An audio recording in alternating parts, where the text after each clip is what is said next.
Hi, my name is Audrey Warner, and I'm from the United States of America, and my organization is called the Matthew XVIII Group. I am here today to share a lie that the World Health Organization has embraced and promoted. Children are sexual from birth. Where did that statement come from, and what does that mean? It actually came from Alfred Kinsey, the father of the sexual revolution. He was a professor at Indiana University, and he came to be the foundation of the field of human sexuality and the training of the sexologists that we have around the world today. The media portrayed him as a happily married man with children, but his own bibliographers admit that he was a homosexual sadomasochist pedophile who advocated for all sexual rights. He believed in womb to tomb, that anyone should be able to have sex. He conducted his sex studies in the 1930s and 40s.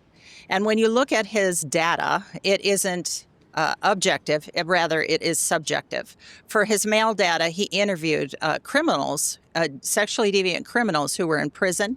For his female data, he interviewed prostitutes, and for his childhood data, he interviewed pedophiles who had raped children and sent their information to Kinsey, one of those pedophiles being a Nazi who was raping children in the Polish death camps. In his book, Sexual Behavior in the Human Male, is table 34 on page 180, and in that he documents how many orgasms do children have in a certain amount of time.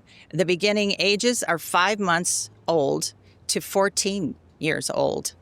How does Kinsey know that a child has an orgasm? Well, let me quote from his book. Sobbing was sometimes with an abundance of tears, especially among younger children, afflicted with extreme trembling, collapse, and sometimes fainting.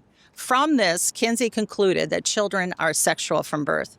He believed that children should be groomed for sex, which is the foundation and the rationale behind developing comprehensive sex education.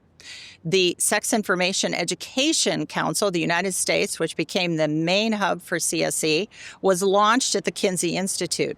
The first seed money came from Hugh Hefner from the pornography industry, and Dr. Mary Calderon from Planned Parenthood was one of the first directors. The WHO took Kinsey's criminal and fraudulent science and ran with it.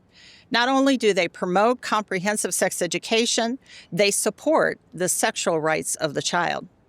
Children are now given sexually transmitted disease vaccines, some in infancy, to prepare kids for the pedophiles.